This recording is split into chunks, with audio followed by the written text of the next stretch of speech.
Good evening everyone. আশা করি সবাই ভালো আছেন। আজকে আমাদের সাথে আছেন হাসনাত শুভ্র ভাইয়া, রক্ত সঞ্চালনের উপর লাস্ট ক্লাস নিয়ে।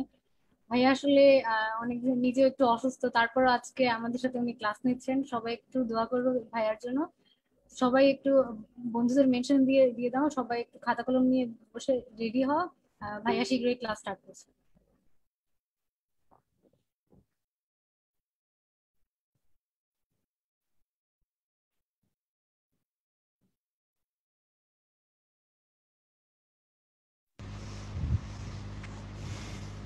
হ্যালো এভরিওয়ান, কেমন আছো তোমরা সবাই? আমি দেখছি আস্তে আস্তে সবাই জয়েন করছে। আলিফ মাহমুদ অপি জয়েন করেছে। দিয়া সিলভানা গুড ইভিনিং জানিয়েছো। গুড ইভিনিং ফেরদৌসি মিম, আফরিন আহমেদ মুনিয়া, ওয়ালাইকুম আসসালাম ভাইয়া।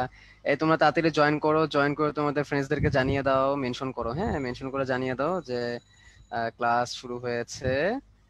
অনেকদিন পর তোমাদের সাথে ক্লাস নিতে আসলাম, তাই না? মনে হয় কতদিন পর। সর্বশেষ ক্লাস নিয়েছিলাম আমি 17ই জুন, 17 অথবা 19শে জুন সর্বশেষ ক্লাস নিয়েছিলাম। তো আজকে হচ্ছে 6 তারিখ, তাই না? 7 তারিখ। 20 দিন পর, 20 দিন পর তোমাদের সাথে আসা।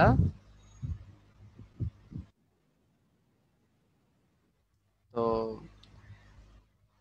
আমি দেখতে পাচ্ছি অনেকেই জয়েন করছো, সালাম জানিয়েছো, নমস্কার জানিয়েছো। নমস্কার নূর সাবা মুন, এমডি আদিপ, মেহেদি হাসান ইমন, Sabrina Hasan, Amina Akter Riya, MD আদিপ, very good. তো তোমরা অনেকে জয়েন করে ফেলেছো, এবং তোমরা যারা যারা আছো তোমাদের ফ্রেন্ডসদেরকে একটু মেনশন করো, মেনশন করে জানিয়ে দাও যে শুভ্র ভাইয়া ক্লাসটা শুরু করেছেন। সাগর দাস জিজ্ঞেস করেছো কেমন আছো ভাইয়া। এখন একটু ভালো আছি। গতকালকে রাতে হঠাৎ করে অনেক বেশি অসুস্থ হয়ে গিয়েছিলাম, তারপরে হসপিটালে অ্যাডমিট করা লাগে।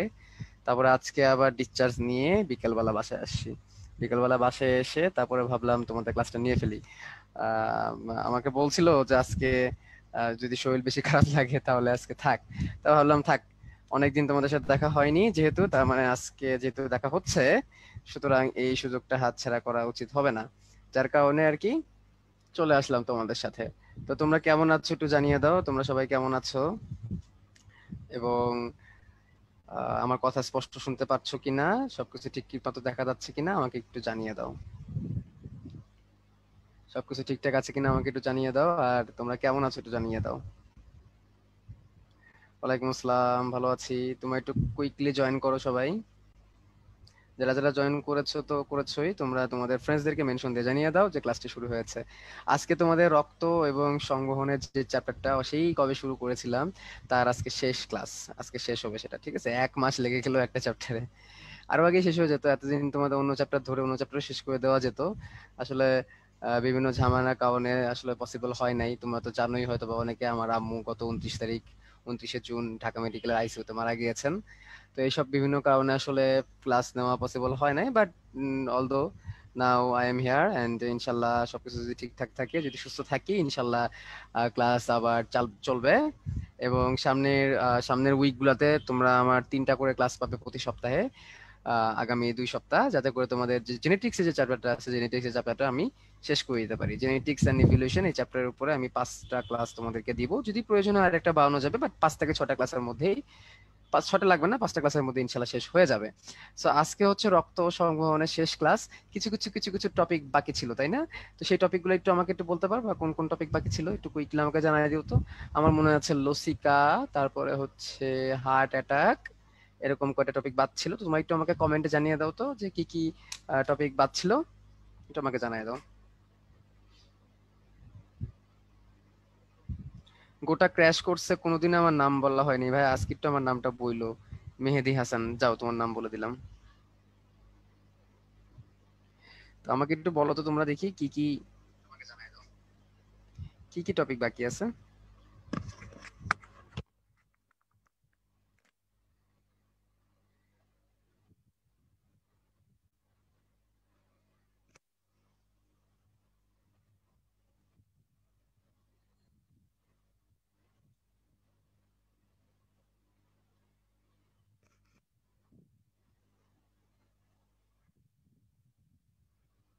আচ্ছা, তোমাদের কি মনে নাই কোন কোন টপিক বাকি আছে? তো দেখি আমি তাহলে লিখি, হ্যাঁ। আমি লিখি, দেখি তোমাদের মনে পড়ে কিনা। আমার মনে যতটুকু পড়ে অতটুকু। ঠিক আছে। তোমাদের হচ্ছে লসিকা টপিকটা বাদ ছিল। লসিকা, আচ্ছা হ্যাঁ, লসিকাটা তোমরা সবাই লিখছো। আর আচ্ছা, ব্যারো রিসেপ্টর বাদ ছিল। ব্যারো রিসেপ্টর তো সহজ। Barrow receptor. আর বাকি কি ছিল? হার্ট অ্যাটাকটা কি পড়াইছিলাম বলো তো? হার্ট অ্যাটাক, হার্ট ফেলটা পড়াইছে আমার মনে আছে। হার্ট অ্যাটাকটা পড়াইছিলাম কি একটু আমাকে বলো তো?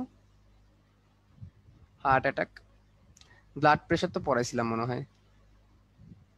যাও আবার আজকে একটু বলে দিব। আজকে এই টপিকগুলো নিয়ে জাস্ট একটু আলোচনা করবো, কারণ এইগুলা যে তোমার এইখানে এই হার্ট অ্যাটাক বাদে বাকি সবগুলো টপিক তোমরা চাইলে সহজ, এবং ওইগুলো থেকে খুব বেশি একটা প্রশ্ন আসতে দেখা যায় না। আমাদের পরীক্ষার জন্য যতটুকু দরকার অতটুকু আমরা দেখবো। হার্ট অ্যাটাক টপিকটা অনেক ইম্পর্টেন্ট, কারণ হার্ট অ্যাটাক থেকে অনেক বেশি প্রশ্ন আসতে দেখা যায়। ঠিক আছে। আচ্ছা, আমি একটু দেখতে চাই যে তোমরা যে পড়ছিলা সেই পড়াটা তোমাদের কেমন হয়েছে। ততক্ষণ পর্যন্ত তোমাদের অন্য অন্য ফ্রেন্ডসরা জয়েন করুক, ততক্ষণ আমি কয়েকটা কোশ্চেন তোমাদেরকে করি, হ্যাঁ। কয়েকটা কোশ্চেন আমি তোমাদেরকে করি। কোশ্চেন 1, কোশ্চেন 1 সেটা হচ্ছে পেসমেকারের ব্যাটারির মেয়াদ কত বছর? পেসমেকারের ব্যাটারির মেয়াদ কত বছর? দেখি তোমরা কুইকলি আমাকে এটার আনসারটা লিখে জানাও কমেন্টে। আমি আর অপশন দিলাম না, তোমরা একটু এটা আনসারটা তোমরা একটু কুইকলি কমেন্টে লিখে জানাও, পেসমেকারের ব্যাটারি মেয়াদ কত বছর?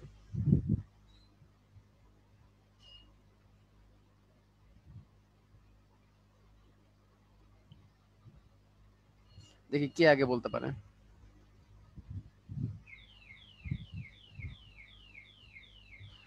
আচ্ছা, মিথিলা ফারজানা ইমা, তুমি সবার আগে রাইট অ্যান্সার দিছো। ভেরি গুড, মিথিলা ফারজানা ইমা, তুমি সবার আগে রাইট অ্যান্সার দিছো। Thank you. তারপর দেখতে পাচ্ছি এমডি আলমগীর, শিরিন শিকদার লাবণী, তুমিও রাইট অ্যান্সার দিয়েছো। তাসনোবা ইফাত রাইট অ্যান্সার দিয়েছো। সুদীপ্ত দাস, তুমিও রাইট অ্যান্সার দিয়েছো। হাফসা হানিফ, তোমার আনসারটাও রাইট হয়েছে। অদ্রিতা দাস, জেসিয়া জেরিন সাবা, তোমার আনসারটাও রাইট হয়েছে। মুস্তাকিম হোসেন আর কি বলেছো? হার্ট ফেলিওর পড়েছেন, বাট হার্ট অ্যাটাক পাওয়ার নেই, জি। কায়েস আহমেদ জয়, তোমার আনসার রাইট। নূর সাবা মুন, তোমার আনসারটাও রাইট। তোমরা একটু কুইকলি সবাই আনসার করে ফেলো। এটার আনসারটা কি হবে আমি দেখিনি, তোমরা কতজন রাইট আনসার করো। Shifa Rahman right answer, Mubashira Rahman right answer, Rasel Ahmed right answer. আচ্ছা, গুড। আচ্ছা, এখন তোমরা আমাকে বলবা একটা question answer. Open heart surgery, open heart surgery কত প্রকার? ওপেন হার্ট সার্জারি কত প্রকার, প্রকারভেদ কত রকমের আছে? কত ওপেন হার্ট সার্জারি কত প্রকার, সেটা একটু তোমরা আমাকে লিখে জানাও যে ওপেন হার্ট সার্জারি কত প্রকার। পরের question, question number 3, open heart surgery কত প্রকার? কোশ্চেন নাম্বার 2, দেখি এটা কয়জন আনসার করতে পারে। কাশফিয়া ইসলাম সবার আগে রাইট অ্যান্সার করেছো, গুড, ভেরি গুড। কাশফিয়া ইনসা সবার আগে রাইট অ্যান্সার করেছো। কাশফিয়া ইসলাম। বাকিরা? মাসুমা আক্তার, তুমি রাইট অ্যান্সার করেছো। আদিয়াত হাসান শুভ্র, তোমার নাম তো দেখি আমার নামের সাথে মিলে গেছে, very good. MD Alamgir, Mithila Farzana ইমা, জান্নাত ফেরদৌসি। আচ্ছা, ভেরি গুড, সবাই আনসার করো, সবাই যারা যারা এখানে আনসার ক্লাস করছো সবাই আনসার করো। আচ্ছা, কে কে আমাকে বলতে পারবা ওই ওপেন হার্ট সার্জারি যে 3 প্রকার, এই 3 প্রকার ওপেন হার্ট সার্জারির নাম কি কি? কে কে বলতে পারবা? ওপেন হার্ট সার্জারি গুলোর নাম কে কে বলতে পারবা? ওপেন হার্ট সার্জারি গুলোর নাম কে কে বলতে পারবা? গুলোর নাম কি কি? এটা কে কে বলতে পারবা দেখি। এটা যে বলতে পারবা বুঝবো সে হচ্ছে আসলেই পড়ছো, ট্যালেন্ট। 3টার নাম দেখি, এটা কে কে বলতে পারে।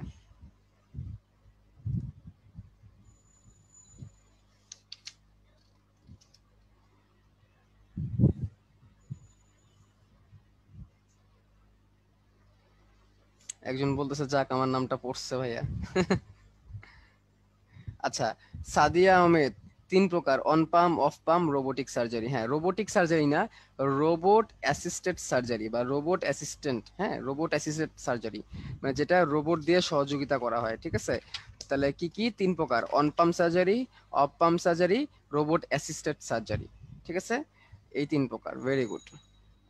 অদ্রিতা দাসও লিখছে 3 প্রকার। নুরসাবা মুন, তোমারটাও লিখছো, তুমি লিখছো 3 প্রকার: অন পাম, অফ পাম এবং robot assisted. Very good. MD Alamgir, তোমরা কি এই কয়জনই খালি আনসার করো? বাকিটা কই? আমি তো এই কয়েকটা নামই খালি দেখতেছি। মাহমুদুল কবির সৌরভ, গুড। কাশফিয়া ইসলাম, এই কমন কয়েকটা নামই খালি ঘুরে ফিরে দেখে আসে, আর কোনো নাম নাই, কথা নাকি? তোমরা সবাই কই? হাবিবা ইসলাম মিম, গুড। আচ্ছা, দেখি কারা ঝটপট ভাইয়ার উত্তর করে ফেলতে পারো। আচ্ছা আচ্ছা, মিথিলা ফারজানা ইমা, গুড। সাগর দাস, ওকে, দেখলাম যে তোমরা অনেকেই রাইট আনসার করছো। আচ্ছা, অন পাম্প সার্জারিতে দেখি এটা কারা কারা বলতে পারে। On pump surgery, on pump সার্জারিতে একটি মেশিন ব্যবহার করা হয়, সেই মেশিনটার নাম কে বলতে পারবা? সেই মেশিনটার পুরো নাম কি? অন পাম্প ওপেন হার্ট সার্জারিতে একটি মেশিনের ব্যবহার করা হয়, যে মেশিনটা হৃৎপিণ্ড এবং ফুসফুসের জন্য কাজ করে। ঠিক আছে, তো এই মেশিনটার নাম কি? কে বলতে পারবা দেখি? অন পাম্প ওপেন হার্ট সার্জারিতে একটি মেশিন ব্যবহার করা হয়, সেই মেশিনটার নাম কি? অন পাম্প ওপেন হার্ট সার্জারিতে একটি মেশিন ব্যবহার করা হয়, সেই মেশিনটার নাম কি? আনসার করলো ভাইয়া, দেখে না, হাই হাই কি বলে। আমার কমেন্ট কি ইনভিজিবল? তাহলে তোমারটা কেমনে করলাম? একজন বলে আর আনসার দিব না কে বলছো? রুমা। আশিস রঞ্জন সাহা বলতেছে আমার কমেন্ট কি ইনভিজিবল? কি জানি বাবা। আচ্ছা, মোহাম্মদ সোহেল সবার আগে রাইট আনসার করছে হৃদ ফুসফুস মেশিন। এবং সাগর দাস এটা ইংলিশ নামটাও বলে দিচ্ছে, কার্ডিও পালমোনারি বাইপাস, না cardio pulmonary machine. Cardio pulmonary bypass কেন? আমি কি বাইপাস সার্জারি পড়াইতেছি? Cardio pulmonary pump. আচ্ছা, এই যে এমডি আলমগীর পরে ঠিক করছে, কার্ডিও পালমোনারি মেশিন বা cardio pulmonary pump. Cardio pulmonary machine বা কার্ডিও পালমোনারি পাম্প, হৃদ ফুসফুস মেশিন যেটাকে বলা হয়। আচ্ছা, ইংলিশে যদি প্যাচ লাগাও তাহলে বাংলায় বলো হৃদ ফুসফুস পাম্প বা মেশিন। হৃদ ফুসফুস পাম্প বা হৃদ ফুসফুস মেশিন। এটাকে যদি ইংলিশে বলি তাহলে বলবো হচ্ছে কার্ডিও পালমোনারি মেশিন বা পাম্প। কার্ডিওপালমোনারি মেশিন বা কার্ডিওপালমোনারি পাম্প। ঠিক আছে, এই যে এখনো অনেকে বলতেছে কার্ডিওপালমোনারি বাইপাস। কার্ডিওপালমোনারি বাইপাস তো বাইপাস সার্জারি বলে, ওটার মধ্যে এটা প্যাচ লাগাইতেছো কেন? ওটা এক জিনিস, এটা আরেক জিনিস, দুটা দুই জিনিস।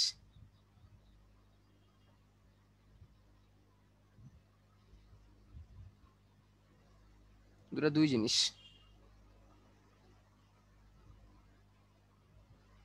ঠিক আছে, আচ্ছা, যাক, অনেকগুলো প্রশ্ন করলাম তোমাদের। এখন চলো আমরা একটু, ততক্ষণে অনেকে জয়েনও করে ফেলছে, এখন চলো আমরা একটু আমাদের টপিকে ঢুকে যাই। হ্যাঁ, টপিকে ঢুকবো আমরা এখন। এখন আমরা দেখবো লসিকা। আচ্ছা, লসিকা জিনিসটা বাদ ছিল আগে। হ্যাঁ, আচ্ছা, লসিকা জিনিসটা কি? লসিকার নামটা অনেক সুন্দর, তাই না? তোমরা যারা বাজরাঙ্গি ভাইজান দেখছো, বাজরাঙ্গি ভাইজানে ওইখানে নায়িকার নাম কি ছিল? হ্যাঁ, রাসিকা, তাই না? রাসিকা, রাসিকা দিদি। লসিকা, লসিকা, ওই লসিকাতে গিয়ে ওখানে রাসিকা নাম দিছিল, বুঝছো, বাজরাঙ্গি ভাইজানের মধ্যে।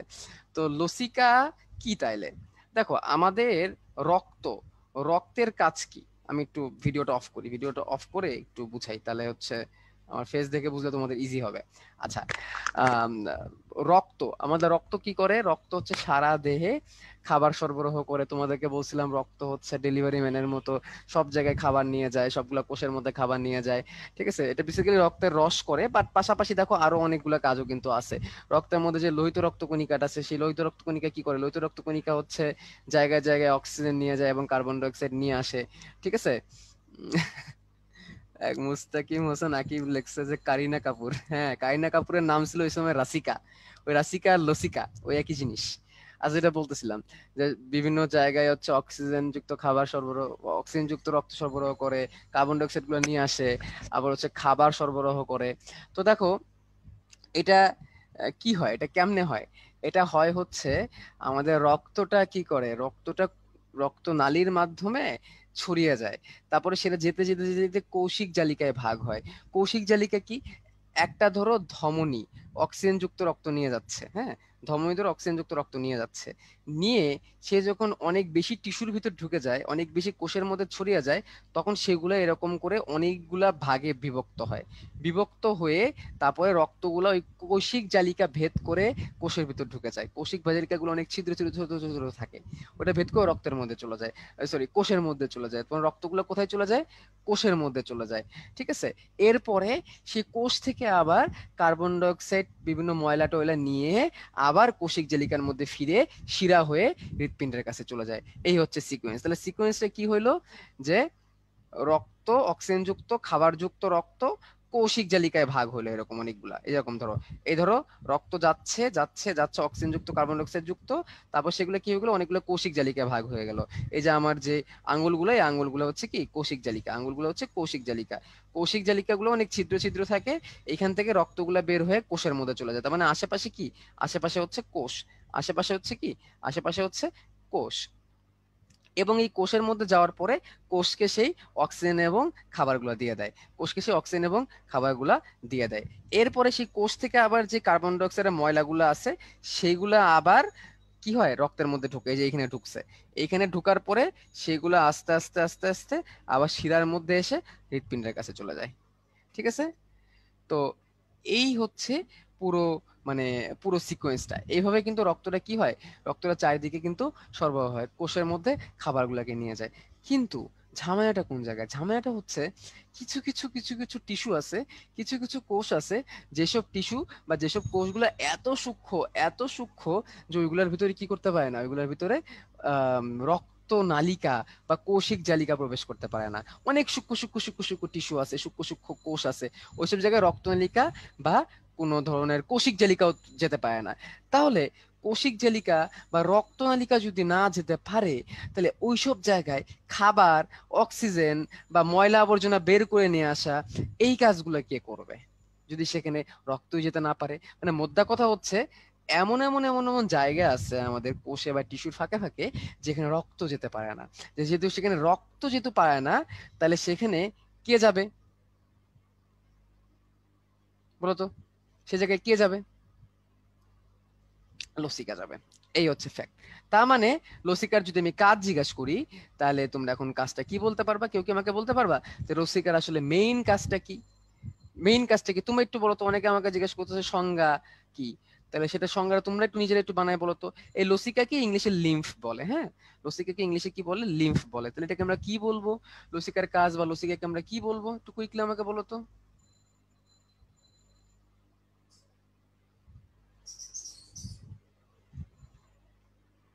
দেখি বলো।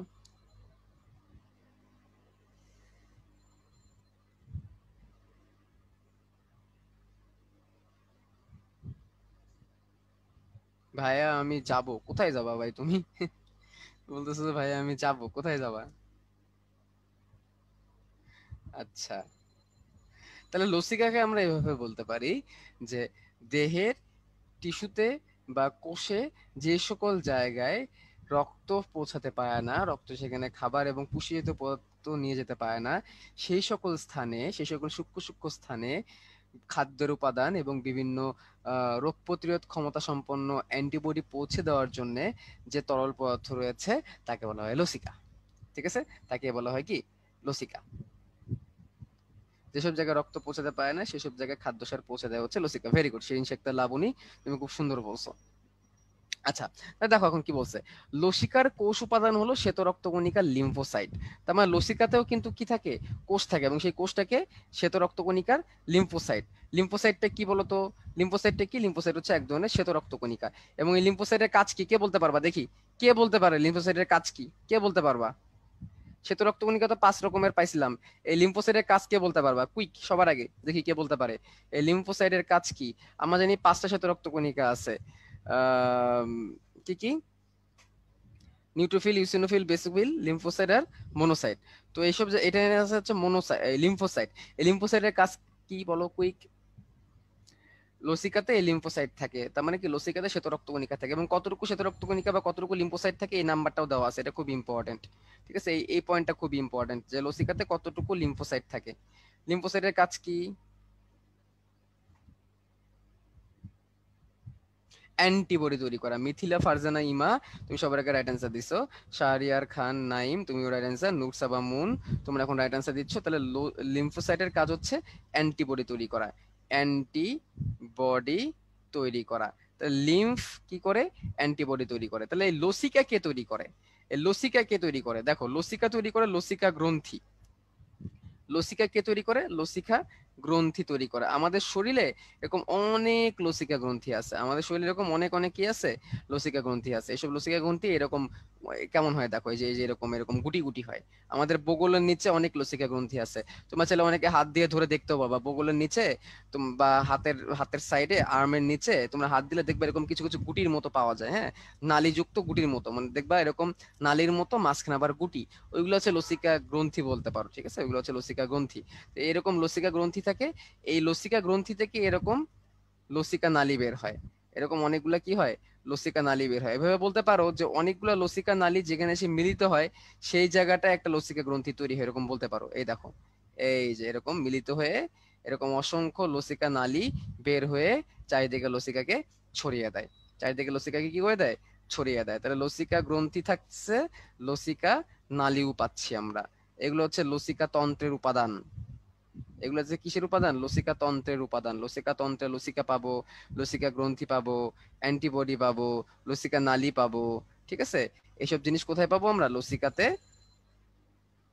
পাবো। ঠিক আছে, ওকে। তো এই হচ্ছে কথা। লসিকার মধ্যে দেখো 94% পানি থাকে এবং 64% কঠিন পদার্থ থাকবে না। এখানে আসলে একটু মানে একটু মিস্টেক হয়েছে। ঠিক আছে, একটু মিস্টেক হয়েছে। এত এত তোমরা নিজেরাই ভাবলে বুঝতে পারবা যে এতটা তো আসলে কঠিন পদার্থ থাকার কথা না। যেখানে পানি আছে মাত্র হচ্ছে, পানি আছে যেখানে বেশি 94%, তাহলে সেখানে তো তোমার হচ্ছে মাত্র 6% থাকা উচিত হচ্ছে কঠিন পদার্থ। তাহলে 64, এটা ভুলে হয়ে গেছে আর কি। 6%, এটা হবে হচ্ছে 6%। 6% কঠিন পদার্থ। দেখি তোমরা কে কি বলতেছো।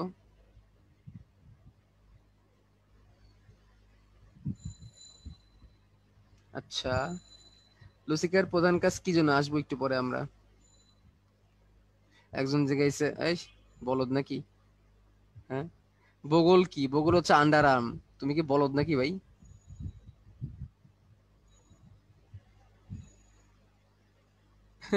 একজন বলছে আজকে একজন না, মাহমুদুল কবির সৌরভ বলছে আজকে আমাদের কেউরও দিন না, আজকের দিনটা শুধু মিথিলা ফারজানা ইমা একটা কমেন্ট দিলেই সঙ্গে সঙ্গে নাম পড়ে, আর এইদিকে 5-6 বার কমেন্ট করেও নাম পড়ে না।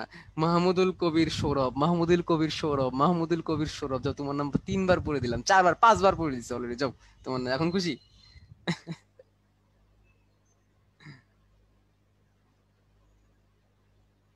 লসিকা দেহরসের পুনর্বন্টনে অংশ নয়। আচ্ছা, এই লাইনটা বুঝি নাই, বলবো। লসিকা দেহরসের পুনর্বন্টন। দেহরস মানে কি? দেহের ভিতরে যে ফ্লুইড থাকে, যে তরল পদার্থগুলো থাকে, সেই তরল পদার্থগুলা পুনর্বন্টন, যেখানে বেশি থাকে সেখানে থেকে নিয়ে অন্য জায়গায় ছড়িয়ে দেয়, বা যেখানে কম আছে সেখানে দেহরসটাকে লসিকা এসে সাপ্লাই দেয়। মানে যখন যেখানে যতটুকু দরকার, যখন যেভাবে বন্টন হওয়া দরকার, যখন যেখানে যতটুকু থাকা দরকার, এতটুকু পুনর্বন্টন করে হচ্ছে এই লসিকা। আচ্ছা, এবার দেখো, অনেক সময় অনেক বেশি ফ্যাট খেয়ে ফেলি আমরা, তখন হয় কি এই ফ্যাট গুলা লসিকার সাথে মিশে যায়। মিশে এই লসিকা তখন দেখতে দুধের মতো সাদা মনে হয়, তখন এটাকে বলা হয় কাইল। এই সংজ্ঞাটা মনে রাখবে, এটা তোমাদের পরিপাক অধ্যায়ে তোমরা এটা পাবা। ঠিক আছে, কাইলের সংজ্ঞাটা তোমরা পরিপাক অধ্যায়ে পাবা। দেখো, একটা কথা এরকম লেখা আছে, ক্ষুদ্রান্ত থেকে লসিকা থাকে, লসিকা গ্রন্থি বের হয়। আমাদের যে খাবারগুলো, ফ্যাট গুলো ক্ষুদ্রান্ত থেকে লসিকার মাধ্যমে প্রবাহিত হয়ে লিভারে বা সারা দেহে যায়। তাহলে এই যে যখন প্রবাহিত হয় তখন লসিকার পরিমাণ যদি অনেক বেশি বেড়ে যায়, লসিকার পরিমাণ যদি অনেক বেশি বেড়ে যায়, তখন কি হয়? তখন এই লসিকা, সরি, ফ্যাটের পরিমাণ যদি অনেক বেশি বেড়ে যায়, তখন এই লসিকা হলুদের জায়গায় দুধের ন্যায় সাদা হয়ে যায়, দুধের ন্যায় সাদা হয়ে যায়, তখন সেটাকে বলা হয় কাইল। অন্ত্রের প্রাচীরে সুবিকাশিত লসিকা নালীগুলো ল্যাকটিয়েল বলে। তো অন্ত্রের যে মানে ক্ষুদ্রান্তের চারিদিকে যে লসিকা নালীগুলো আছে, যেগুলো খাবার নিয়ে সরবরাহ করে, এগুলোকে কাইল বলে। হ্যাঁ, প্লিহা, টনসিল, অ্যাডেনয়েড ইত্যাদি উল্লেখযোগ্য লসিকা পর্ব। যে লসিকা পর্ব কোনগুলা, যেখানে অনেকগুলা লসিকা নালী এসে মিলিত হচ্ছে, যেখান থেকে অনেকগুলা কি হচ্ছে লসিকার নালী তৈরি হচ্ছে, ঠিক আছে, এগুলাকে বলতেছে পর্ব। তোমার প্লিহা তো আমরা চিনি পাকস্থলীর পাশেই থাকে। টনসিল বিভিন্ন জায়গা থেকে, বিশেষ করে আমাদের গলায় টনসিল অনেক বেশি আছে। অ্যাডিনয়েডস ওই যে স্ফীত স্ফীত জায়গা, যেখান থেকে লসিকা মানে যেখান থেকে তোমার হচ্ছে ওই লিম্ফ গ্ল্যান্ড তৈরি হয়, ঠিক আছে, এগুলো হচ্ছে সেই জায়গাগুলো যেখান থেকে তৈরি হবে পরবর্তীতে। একজন বললো রক্ত আর একজন বললো খাদ্যসার, কোনটা হবে বুঝলাম না। খাদ্যসার। কাইম না কাইল। আচ্ছা, এবার লসিকা আর রক্তের মধ্যে একটা তুলনা দেখবো, চলো আমরা লসিকা এবং রক্তের মধ্যে এই তুলনাটা যদি আমরা দেখি, তাহলে কিন্তু আমাদের অনেক কিছু ইজি হয়ে যাবে, ঠিক আছে। এই তুলনাটা দেখলে আমরা রক্ত আর লসিকার মধ্যে যে কমন যে বেসিক যে পার্থক্যটা আছে, সেই বেসিক পার্থক্যটা বুঝতে পারবো। এবং তখন আমাদের এই কনফিউশনটা থাকবে না যে রক্ত কি আর লসিকা কি, ঠিক আছে। এই কনফিউশনটা দূর করার জন্য চলো আমরা এখন এই যে এটা আছে মানে এই পার্থক্যটা আছে, চলো সেই পার্থক্যটা আমরা চটপট একটু দেখে নিই। আচ্ছা, তো পার্থক্যটা দেখো তো কি বলছে পার্থক্যর মধ্যে। এখানে বলছে রক্ত লাল বর্ণের পদার্থ, লসিকা সামান্য হলুদ বর্ণের টিস্যু। আবার যখন অনেক ফ্যাট বেড়ে যায়, যখন অনেক ফ্যাট বেড়ে যায় তখন সেটা হলুদ বর্ণ থেকে সেটা আবার কি হয়ে যেতে পারে, সাদাও হয়ে যেতে পারে। তাহলে এটা একটা কমন পার্থক্য রক্তের সাথে। আচ্ছা, রক্ত লাল হইছে, লসিকা লাল হইতে পারে নাই, এর পিছনে একটা বড় কাহিনী কারণ কি বলতে পারবা? রক্তের মধ্যে এমন কি আছে যেটা লসিকার মধ্যে নাই? রক্তের মধ্যে এমন কি আছে, ঠিক আছে, এটা লসিকার মধ্যে নাই, বলো তো। রক্তের মধ্যে এমন কি আছে যেটা লসিকার মধ্যে নাই? আমরা জানি 3 রকমের রক্তকণিকা থাকে, তাই না? লোহিত রক্তকণিকা, শ্বেত রক্তকণিকা, অনুচক্রিকা। এর মধ্যে আমরা শ্বেত রক্তকণিকাটাই শুধুমাত্র আমরা লসিকার মধ্যে পেলাম। তার মানে লসিকার মধ্যে কিন্তু আমরা লোহিত রক্তকণিকা পাচ্ছি না। আর লোহিত রক্তকণিকা যেহেতু পাচ্ছি না, সুতরাং এখানে হিমোগ্লোবিনও নাই। হিমোগ্লোবিন যেহেতু নাই, তার কারণে লসিকা কি হবে না, লাল হবে না। তাহলে আরেকটা জিনিস আমরা জানলাম, লসিকাতে কিন্তু কি নাই, হিমোগ্লোবিন নেই। এই জিনিসটা আমাদের জেনে রাখতে হবে। আচ্ছা, রক্ত রক্তনালীতে সুনির্দিষ্ট চাপে প্রবাহিত হয়, কিন্তু লসিকা নালীতে চাপহীন। তার মানে লসিকা চাপহীন, তার মানে লসিকার মধ্যে কোনো কি নাই, চাপ নাই। এই যে রক্তের চাপের কথাটা এখন চলে আসলো, এখন আমরা রক্তচাপটা দেখি।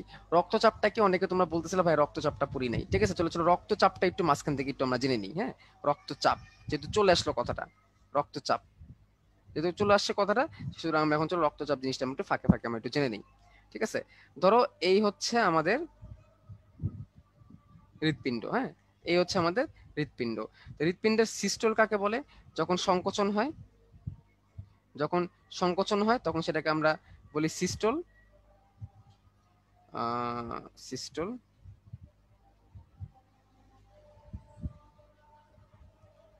সংকোচন।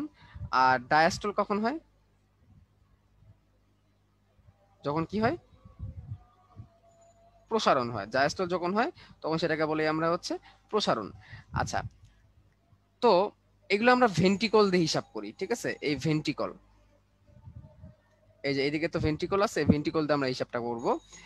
দেখো, হার্টটা যখন সিস্টল হয়, আমরা মহাধমনীটাকে দ্বারা একটু আঁকাই নিই আগে। মহাধমনী, তোর এই যে এইখান থেকে যে মহাধমনীটা বের হইছে, সারা দেহের মধ্যে রক্ত নিয়ে যাবে, এই যে মহাধমনী, ঠিক আছে, এটা হচ্ছে মহাধমনী। মহাধমনী।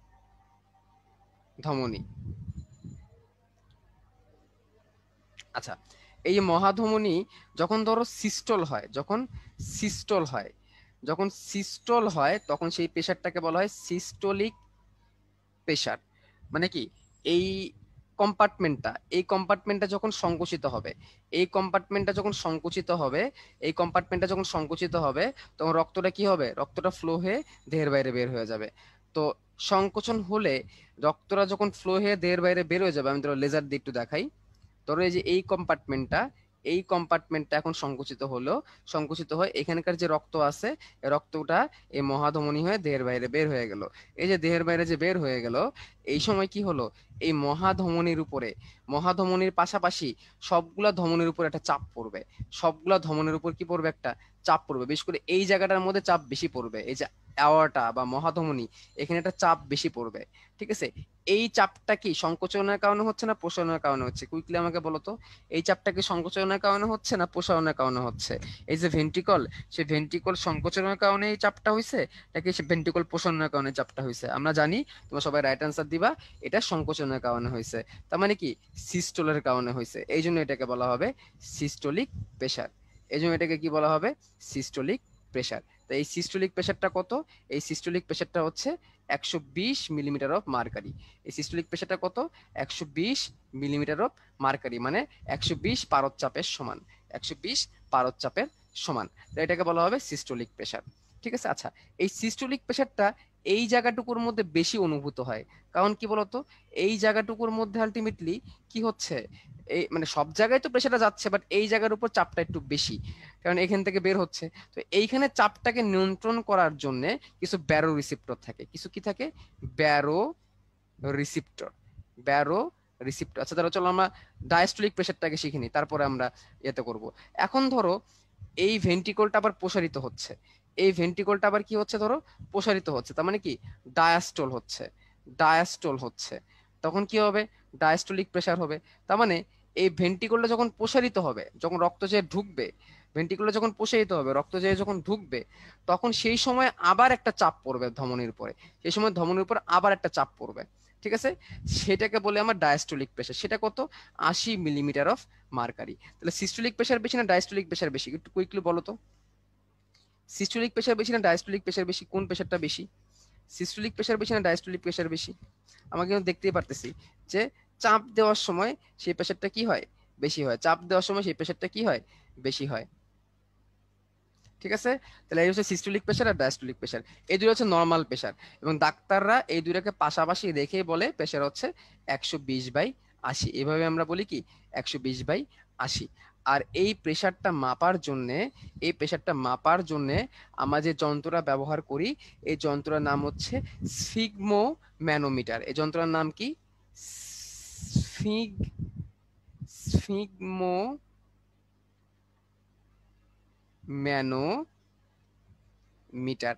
অনেকে বলে এটা বিপি মেশিন। বিপি মেশিন বলতে ভাই কিছু নাই, এটার নাম হবে স্ফিগমো ম্যানোমিটার, এবং এটা মেডিকেল ভর্তি পরীক্ষায় আসে। রক্তচাপ মাপার যন্ত্রের নাম কি? Sphygmo manometer. এটা মেডিকেলের প্রশ্ন, বুঝছো? মেডিকেলেও আসে, ডেন্টালেও আসে। মেডিকেলে আসে এভাবে যে রক্তচাপ মাপার মেশিনের নাম কি, তখন দিছে ব্যারোমিটার, থার্মোমিটার, স্ফিগমো ম্যানোমিটার, আর একটা জানি কি হাইড্রোমিটার। তার আনসার হবে স্ফিগমো ম্যানোমিটার। আর ঠিক তার পরের বছরই ডেন্টালে আসছে নিচের কোনটি রক্তচাপ মাপার মেশিনের নাম, তখন সবগুলোই স্ফিগমো ম্যানোমিটারই ছিল, ইংলিশে স্পেলিং গুলা উল্টাপাল্টা করে, স্ফিগমো ম্যানোমিটারের নাম দেওয়া ছিল। বুঝতে পারছো? যার কারণে মানুষ তখন, স্টুডেন্টরা কি হয়ে যায়, কনফিউজড হয়ে যায়।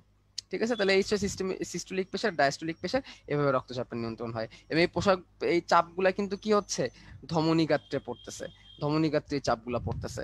আচ্ছা, তাহলে এগুলো তো আমরা পাচ্ছি রক্তের উপরে। লসিকার সাথে কি হার্টের কোনো কানেকশন আছে? লসিকার সাথে কিন্তু হার্টের কোনো কানেকশন নাই, যার কারণে লসিকার এরকম কোনো চাপ থাকবে না। তাই রক্তের চাপ আছে কিন্তু লসিকার উপর কোনো চাপ নাই। তাহলে আমরা একসাথে রক্তচাপও শিখে নিলাম। আচ্ছা, এখন তাহলে হাই প্রেসার কখন হবে, হাই ব্লাড প্রেসার কখন হবে? সিস্টোলিক প্রেসার 120-এর জায়গায় যদি ধরো 160 হয়ে গেছে, ডায়াস্টোলিক প্রেসার 100-র জায়গায় ধরো 100, ডায়াস্টোলিক প্রেসার 80-র জায়গায় ধরো 110 হয়ে গেছে, তখন এটাকে বলবো আমরা হাইপার টেনশন। তখন এটাকে আমরা কি বলবো? হাইপার টেনশন বা হাই ব্লাড প্রেসার। তখন এটাকে বলবো আমরা হাইপার টেনশন বা হাই ব্লাড প্রেসার।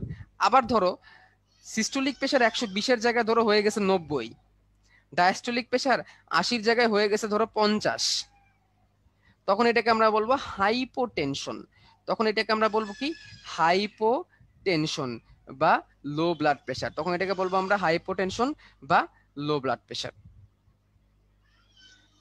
সিগনো না সিগমো? সিগনো না সিগমো না, স্ফিগমো, স্ফিগমো, দন্তীয় শয় ম, স্ফিগমো। এটা সিগমো না সিগমো না, sphygmo, sphygmo manometer, sphygmo manometer. ঠিক আছে, তাহলে আমরা হাইপার টেনশন, হাইপোটেনশন দুটাই আমরা পড়ে নিলাম, হাই ব্লাড প্রেশার আর লো ব্লাড প্রেশার। তাহলে যেটা বলতেছিলাম, লসিকা নালীতে কোনো চাপ নাই, লসিকা নালীতে কোনো চাপ নাই, জিনিসটা আমাদের জানতে হবে। আচ্ছা, এরপর দেখো, রক্ত, প্লাজমা, লোহিত রক্তকণিকা, শ্বেত রক্তকণিকা, অনুচক্রিয়া নিয়ে গঠিত। কিন্তু লসিকাতে শুধুমাত্র প্লাজমা, শ্বেত রক্তকণিকা থাকে। তাহলে লসিকা থেকে শুধু কি থাকে? প্লাজমা, শ্বেত রক্তকণিকা থাকে, শুধুমাত্র এইটুকু। লসিকাতে শুধুমাত্র প্লাজমা, শ্বেত রক্তকণিকা থাকে। রক্তে হিমোগ্লোবিন উপস্থিত থাকলো, লসিকাতে হিমোগ্লোবিন নাই। তাহলে লসিকাতে কি নাই? হিমোগ্লোবিন অনুপস্থিত। লসিকাতে হিমোগ্লোবিন থাকে, এটা আমরা আগেই দেখে আসছি। রক্ত বেশি পরিমাণ প্রোটিন, ক্যালসিয়াম ও ফসফরাস যুক্ত। লসিকাতে অল্প পরিমাণ প্রোটিন, ফসফরাস। এটা অতটা ইম্পর্টেন্ট টপিক না, যাই চললে পড়ে নিতে পারো। রক্তের মাধ্যমে শ্বসন গ্যাস ও খাদ্যকণা পরিবাহিত হয়। লসিকার মাধ্যমে বর্জ্য পদার্থ খাদ্যকণা পরিণত হয়। দেখো, রক্ত কিন্তু অক্সিজেন এবং কার্বন ডাই অক্সাইড পরিবহন করে। রক্ত যেহেতু হিমোগ্লোবিন আছে, যার কারণে সে অক্সিজেন এবং কার্বন ডাই অক্সাইডকে পরিবহন করতে পারবে। কিন্তু লসিকা অক্সিজেন এবং কার্বন ডাই অক্সাইডকে পরিবহন করতে পারলেও খুবই অল্প, খুব অল্প, খুব অল্প গ্যাসীয় পরিময় করে, খুব অল্প গ্যাস পরিবহন করে। একেবারে পরিবহন করে না বললে ভুল হয়ে যাবে। লসিকাও অক্সিজেন এবং কার্বন ডাই অক্সাইড পরিবহন করতে পারে, কিন্তু কি খুবই অল্প। সেটা করার দায়িত্ব মূলত কার? হিমোগ্লোবিনের, অর্থাৎ লোহিত রক্তকণিকার, অর্থাৎ রক্তের।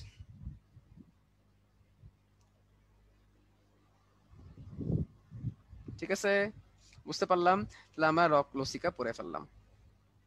লসিকা আমাদের এইটুকুই। তাহলে এইগুলো আমার লসিকার জন্য, আমাদের পরীক্ষায় আনসার করার জন্য লসিকা আমাদের এইটুকুই বেস্ট। আচ্ছা, তা আমরা রক্তচাপটা পড়তেছিলাম, তাই না? এখন দেখো, কারো রক্তের চাপ ঠাস করে বেড়ে গেল, হঠাৎ করে নাকি রক্তচাপ বেড়ে যেতে পারে। ঠিক আছে, ইভেন মজার জিনিস আমি তোমাদেরকে বলি।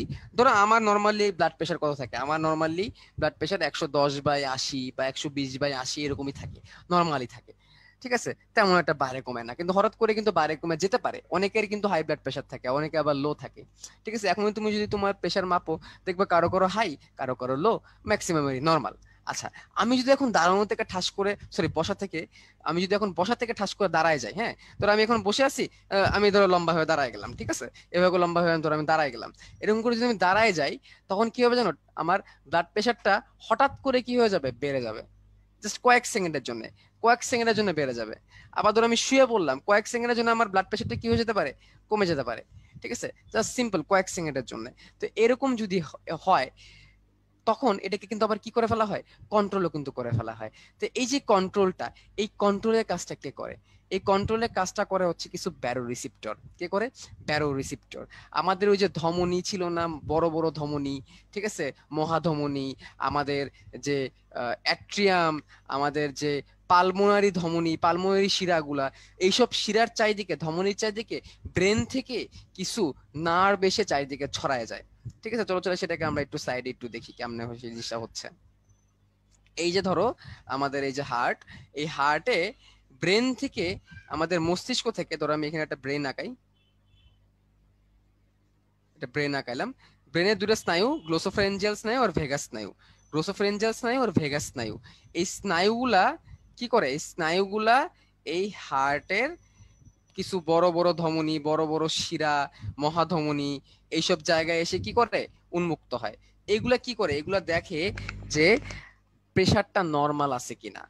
ধরো যদি কোনো কারণে ব্লাড প্রেশার বেড়ে যায়, যদি কোনো কারণে ব্লাড প্রেশার বেড়ে যায়, তখন ব্লাড প্রেশার বেড়ে গেলে আমাদের যে এই মহাধমনী, তারপরে ক্যারোটিড ধমনী আছে একটা, সেই ক্যারোটিড ধমনী, তারপর হচ্ছে ক্যারোটিড সাইনাস আছে। ক্যারোটিড মানে কি? মস্তিষ্ক। তার মানে কি? মহাধমনী থেকে মস্তিষ্কের দিকে যে রক্ত নিয়ে যায়, এগুলোকে ক্যারোটিড ধমনী বলে। এই ক্যারোটিড ধমনীর চারিদিকে কিছু কিছু স্নায়ু এসে উন্মুক্ত হয়। এগুলো তখন বোঝে যে প্রেশারটা কি হয়ে গেছে? হাই হয়ে গেছে। এগুলো তখন বোঝে প্রেশারটা কি হয়ে গেছে? হাই হয়ে গেছে। তখন অনেক রকমের কর্মকাণ্ড করার মাধ্যমে প্রেশারটাকে কি করা হয়? আবার কন্ট্রোলে আনা হয়। এটাই হচ্ছে হাই ব্লাড প্রেশার ব্যারো রিসেপ্টরের কাজ। ব্যারো রিসেপ্টর কি? এই যে স্নায়ুগুলা, যে স্নায়ুগুলা ব্যারো, ব্যারো মানে কি? চাপ।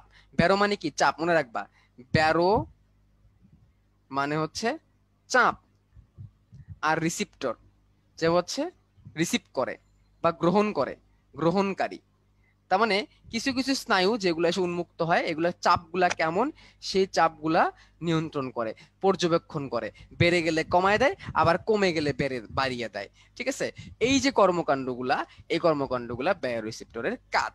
তাহলে ব্লাড প্রেশার বাড়ানোর জন্য এক ধরনের বায়োরিসেপ্টর আছে, এগুলোকে উচ্চচাপ বায়োরিসেপ্টর আছে। যখন ব্লাড প্রেশার বেড়ে যায় সেগুলোকে কন্ট্রোল করার জন্য কাজ করে। তার মানে ধরো 160 ধরো 110 কারো হয়ে গেছে, তখন হাই ব্লাড প্রেশার বায়োরিসেপ্টর কাজ করবে। ঠিক আছে, এগুলো কোথায় কোথায় আছে? অনুপস্থ অ্যাওর্টিক আর্চ, এই যে অ্যাওর্টা বা মহাধমনী যখন বাঁক খায় তখন সেটাকে অ্যাওর্টিক আর্চ বলে। ডান বাম ক্যারোটিড ধমনীতে এগুলো থাকে। এই ধমনীগুলোর নাম একটু জানতে হবে, কোথায় কোথায় এই বায়োরিসেপ্টর গুলো থাকে। আর নিম্নচাপ বায়োরিসেপ্টরকে আয়তন রিসেপ্টর বলে। ব্লাড প্রেশার যখন কমে যায় তখন রক্তের মধ্যে কি করে, রক্তের মধ্যে তোমার লবণ, পানি এগুলোর পরিমাণ বাড়ায় দেওয়া হয়, বাড়ায় দিয়ে রক্তের চাপটা বাড়িয়ে দেওয়া হয়। ধরো রক্তের চাপ কমে গেছে, তখন সেখানে তখন সেখানে লবণ টবণ এগুলো বাড়ানোর মাধ্যমে রক্তের ঘনত্বটা বাড়ায় দেয়। রক্ত ঘনত্ব বেড়ে গেলে তখন নিম্ন রক্তচাপটা আবার উচ্চ রক্তচাপ হয়ে যায়। এই জন্য দেখো, এই ভেসোপ্রেসিন নামের একটা হরমোন কাজ করে, যেটাকে আমরা এডিএস হরমোন ডাকি। আর হচ্ছে রেনিন এনজাইম কাজ করে। এই দুটা কথা আমাদের মাথায় রাখতে হবে। তার মানে ব্লাড প্রেশার যখন কমে যায় তখন নিম্নচাপ রেসিপ্টরটা কাজ করে। সে করে কি, বিভিন্ন লবণের মাধ্যমে রক্তের ঘনত্বটা বাড়িয়ে দেয়। এক্ষেত্রে এডিএস হরমোন আর রেনিনটা কাজ করে। ঠিক আছে, এইটুক জানলে আমাদের চলবে রক্তচাপ থেকে। আচ্ছা, এখন আমরা চলে যাব হচ্ছে হার্ট অ্যাটাকে। এখন আমরা চলে যাব কোথায়? হার্ট অ্যাটাকে। আচ্ছা, হার্ট অ্যাটাকে যাওয়ার আগে আমি তোমাদের আরেকটা জিনিস একটু দেখাবো। এই জিনিসটা একটু মন দিয়ে তোমাদের দেখতে হবে। সেটা কি? দেখো, রক্ত বুঝলাম সে সারা দেহে, মানে হার্ট সে সারা দেহে রক্ত সরবরাহ করে, ভালো কথা বুঝলাম। হার্ট তো নিজেও তো পেশি, তাই না? হার্ট তো নিজেও মাসেল। এই যে হার্ট, তারও তো কি দরকার? তারও তো রক্ত দরকার না? সেও তো নিজেও তো একটা মাংসপেশি। এই ধরো তার থেকে এই যে মহাধমনীটা বের হয়ে গেল, এই ধরো মহাধমনী বের হয়ে গেল। এখান থেকে ধরো উপর দিকে ক্যারোটিড ধমনী বের হবে, সাবক্লেভিয়ান ধমনী বের হবে, অনেক রকমের ধমনী বের হবে। ঠিক আছে, তো এই যে হার্ট, হার্ট তো নিজেও একটা মাসেল, তার কি রক্তের দরকার নাই? তোমাদের কি মনে হয়? হার্ট তো নিজেও একটা মাসেল, তার কি রক্তের দরকার নাই? তার কি খাবারের দরকার নাই? তার কি অক্সিজেনের দরকার নাই? সে কি এমনি এমনি সারা জীবন থাকবে? তারও তো দরকার আছে, তাই না? তাইলে হার্টের দেহে হার্টের দেহে রক্ত সরবরাহ করার জন্য বিশেষ কিছু ধমনী আছে, যেগুলোকে বলা হয় করোনারি ধমনী। এই দেখো, এই মহাধমনী থেকে এরকম দুইটা লাইন বের হয়ে আসে। একটা লাইন ডান দিকে যায়, একটা লাইন বাম দিকে যায়। এরকম দুইটা লাইন বের হয়ে আসে, একটা যায় ডান দিকে, আর একটা যায় এরকম বাম দিকে। ঠিক আছে, এটার নাম হচ্ছে ডান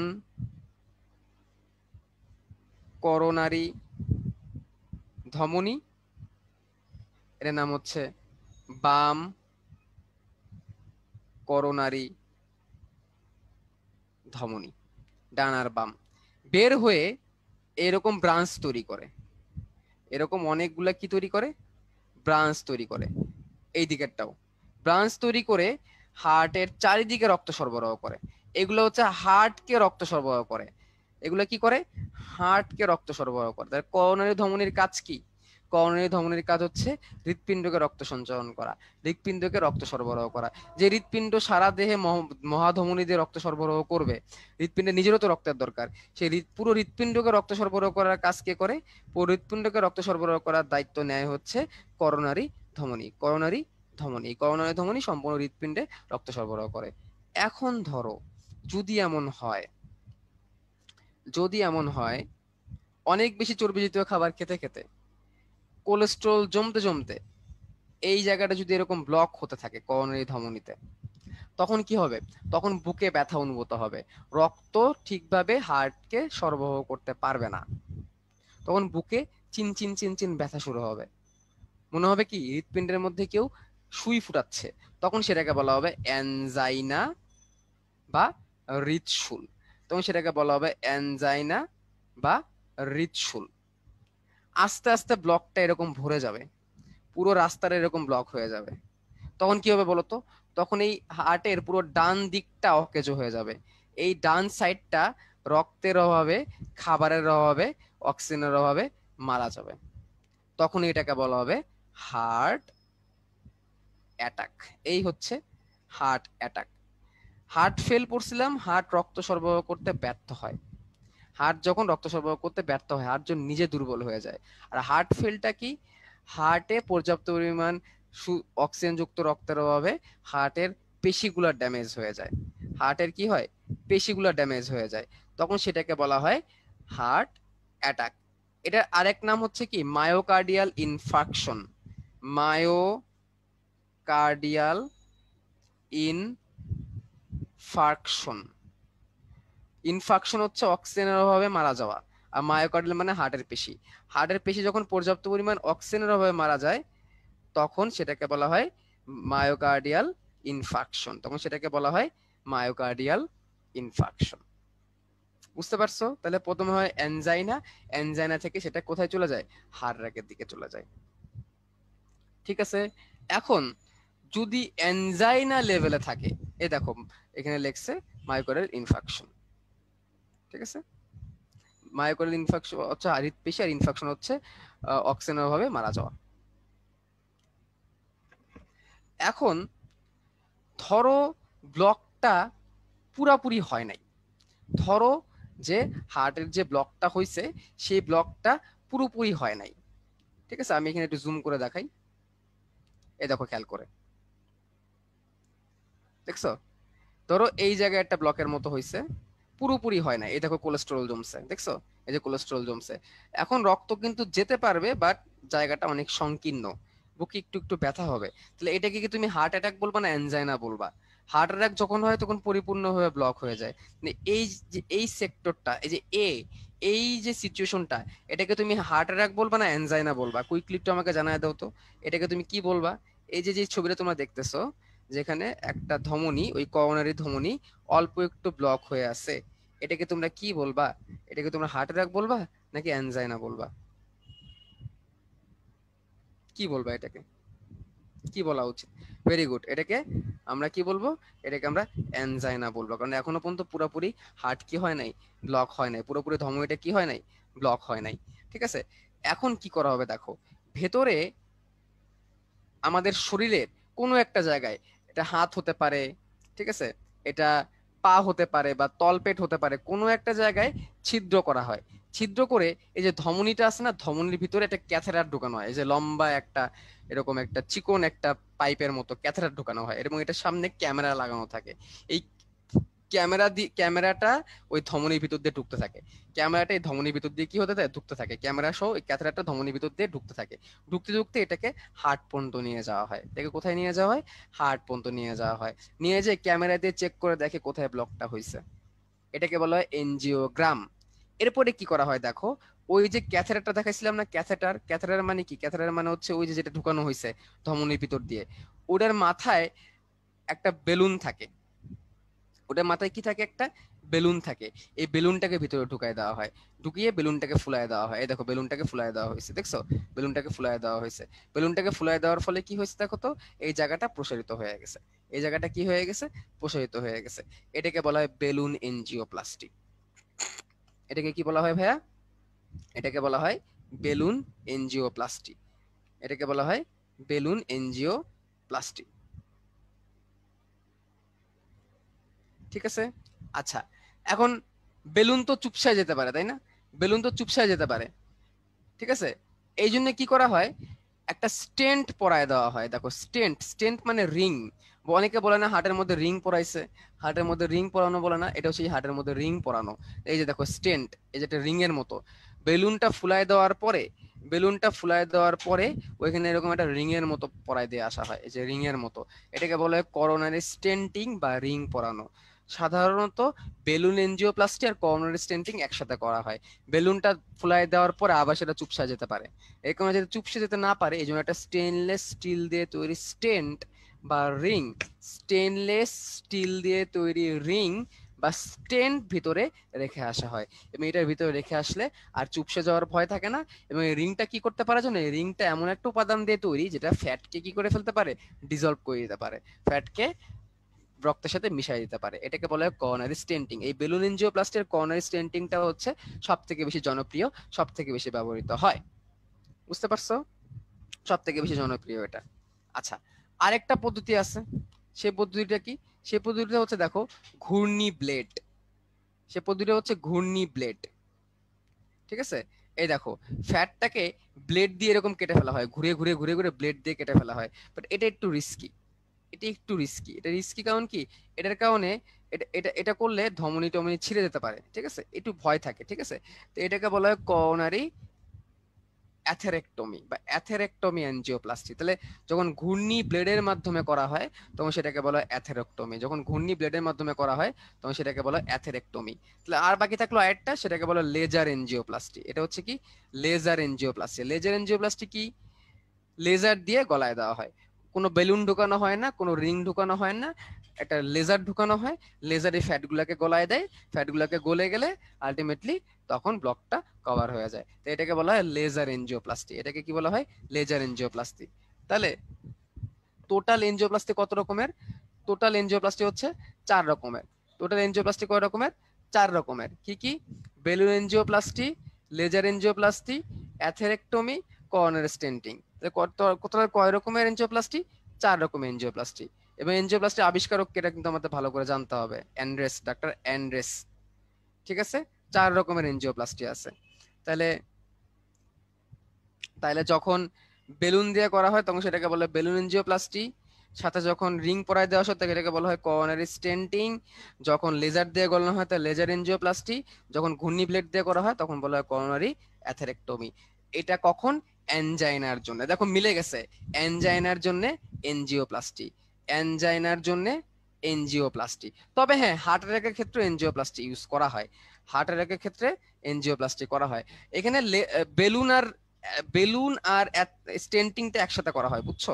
এটাই সব থেকে জনপ্রিয়, এটাই সব থেকে বেশি হয়, এবং এটাই সব থেকে বাজেট ফ্রেন্ডলি আর কি, এটাই সব থেকে ভালো আর কি করার জন্য, বুঝছো?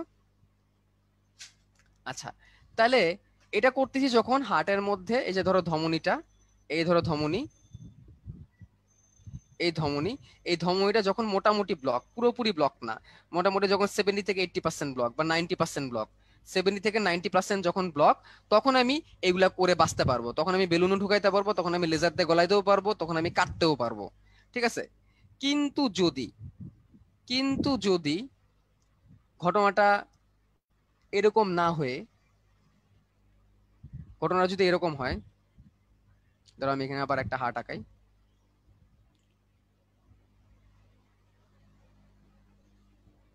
এই হচ্ছে হার্ট, তারপরে এই হচ্ছে মহাধমনী, এখান থেকে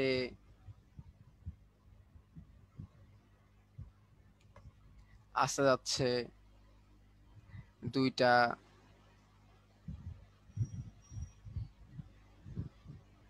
করোনারি ধমনী, ডান আর বাম,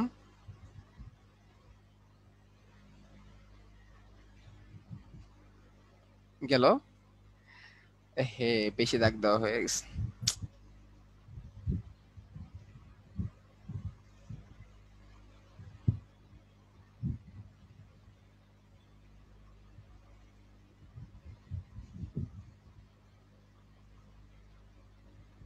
ডান আর বাম,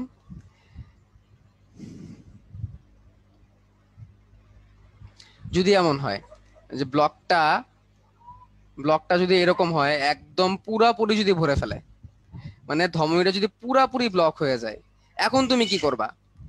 এখন ধরো পুরাপুরি ব্লক হয়ে গেছে, একদম পুরো রক্তনালিকা একদম পুরা ব্লক, তুমি আর এখন কোনো ক্যাথেটারও ঢুকাইতে পারবা না, কোনো লেজারও ঢুকাইতে পারবা না, ক্যামেরাও ঢুকাইতে পারবা না। ঘটনাটা হচ্ছে এরকম। এই আর কোলেস্ট্রল দিয়ে এই পুরো জায়গা এরকম ব্লক হয়ে গেছে। সবসময় যে কোলেস্ট্রল দিয়ে ব্লক হবে তা না, অনেক সময় অ্যাকিউট এমআই হয়, অ্যাকিউট এমআই।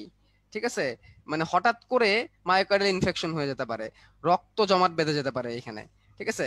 যেমন যে আমার আম্মু যে মারা গেলেন কিছুদিন আগে, উনার কিন্তু এই অ্যাকিউট এমআই হয়েছিল। ঠিক আছে, উনার আইসিইউতে থাকা অবস্থায় অ্যাকিউট এমআই হয়েছে। অ্যাকিউট এমআই কি জিনিস? অ্যাকিউট এমআই মানে হচ্ছে হঠাৎ করে, অ্যাকিউট মানে হঠাৎ করে যখন কোনো একটা রোগ হয়ে যায়। অ্যাকিউট হার্ট অ্যাটাক মানে হচ্ছে এই হার্টের ধমনির মধ্যে, এই ধমনির মধ্যে এইভাবে রক্ত জমতে জমতে মানে এই কণিকা জমতে জমতে, রক্ত কণিকা জমতে জমতে জমতে জমতে এভাবে ব্লকটা তৈরি করে। এখানে কোনো কোলেস্ট্রল দিয়ে এই ব্লকটা হয় না, এটা কোনো কোলেস্ট্রল দিয়ে ব্লকটা হয় না, অটোমেটিক রক্ত জমতে জমতে জমতে জমতে এখানে ব্লকটা হয়ে যায়। ঠিক আছে, তো এটাকে বলা হয় অ্যাকিউট এমআই। রক্ত কণিকা জমে, বিশেষ করে এটা অনুচক্রিকার কারণে হয়। বিশেষ করে এটা কিসের কারণে হয়? অনুচক্রিকার কারণে হয়। অনুচক্রিকা জমে কিন্তু এই ব্লকটা হতে পারে। ঠিক আছে, তো এটাও হতে পারে যখন পুরোপুরি এবং এই অ্যাকিউট ডিজিজ গুলো খুব খারাপ। এই অ্যাকিউট ডিজিজ গুলো খুব খারাপ। অ্যাকিউট ডিজিজ গুলো খারাপ কারণ কি? দেখো, দুই রকমের রোগ আছে, একটা হচ্ছে অ্যাকিউট আর একটা হচ্ছে ক্রনিক। একটা হচ্ছে অ্যাকিউট আর হচ্ছে ক্রনিক। ক্রনিকটা হচ্ছে দীর্ঘকালীন। তোমরা কিন্তু ওটাইটিস মিডিয়া, তোমরা তো এগুলো পড়ছো কিনা জানি না, তোমাদের শর্ট সিলেবাসে যদিও ছিল না। অ্যাকিউট মানে স্বল্পকালীন, হঠাৎ করে। ধরো তুমি হঠাৎ করে তোমার ইউরিন বন্ধ হয়ে যেতে পারে, হঠাৎ করে তোমার ধরো প্রস্রাব আর হচ্ছে না, এরকম একটা অবস্থা হতে পারে। এটাকে বলে অ্যাকিউট কিডনি ডিজিজ। হঠাৎ করে কিডনি সমস্যা হয়ে যাবে, এটা খুব পেইনফুল, খুব কষ্ট দেয়। এবং এটা কোনো অ্যাকিউট ঠাস করে হয়ে মানুষ মারাও যেতে পারে। ঠিক আছে, পেটের ফুলে মারা যেতে পারে। আর ক্রনিকটা কি? একটু একটু একটু একটু করে হচ্ছে। তুমি ভেজাল খাবার খেতে খেতে, স্মোক করতে করতে, কোল্ড ড্রিঙ্কস খেতে খেতে তুমি তোমার কিডনির 12টা বাজিয়ে দিছো। এটা একদিনে হবে না, আস্তে আস্তে আস্তে আস্তে হবে। এটাকে বলবে ক্রনিক। ক্রনিকটা আস্তে আস্তে আস্তে রোগীটা খুব খারাপ অবস্থায় যায়। অ্যাকিউটটা ঠাস করে মানুষটা অনেক বেশি ক্ষতি হয়ে মারা যেতে পারে। ঠিক আছে, তো একজন বলতেছে অ্যানিমেশন দেখে ফেলছি ভাইয়া ইউটিউব থেকে। ওকে, তাহলে তো আমার ক্লাস করার কোনো দরকার নাই তাহলে তোমার। আচ্ছা, তো দেখো, এই অ্যাকিউটটা স্বল্পকালীন, কনিকটা হচ্ছে দীর্ঘকালীন। অ্যাকিউটও হতে পারে, কনিক এমাও হতে পারে, অনেক আস্তে আস্তে আস্তে আস্তে ব্লকটা হতে পারে। সাধারণত কোলেস্টেরলের কারণে যে এমআইটা হয়, এমআই মানে হচ্ছে হার্ট অ্যাটাক, কোলেস্টেরলের কারণে যে মায়োকার্ডিয়াল ইনফার্কশনটা, হার্ট অ্যাটাকটা হয়, সেটা হচ্ছে আস্তে আস্তে আস্তে আস্তে আস্তে আস্তে ক্রনিকের কারণে হয়। কিন্তু হঠাৎ করে হৃৎপিণ্ডের মধ্যে রক্ত জমে, রক্তনালিকার মধ্যে রক্ত জমে অ্যাকিউট এমআই হয়ে যেতে পারে, এটা খুবই খারাপ। ঠিক আছে, তো এরকম যখন সিচুয়েশন, পুরোপুরি যখন ব্লক, তখন কি করার? তখন তুমি কি করবা? তোমার কি এখন এত সময় আছে এনজিওপ্লাস্টি করার? বা এনজিওপ্লাস্টি করার তো কোনো জায়গাও নাই, জায়গায় বিভিন্ন জায়গায় ব্লক হয়ে গেছে। এখন তুমি কি করবা? এখন তোমার কি করার আছে? এখন তোমাকে বাইপাস সার্জারি করতে হবে, তার মানে আবার বুক কাটতে হবে। তোমাকে আবার কি করতে হবে? বুক কাটতে হবে।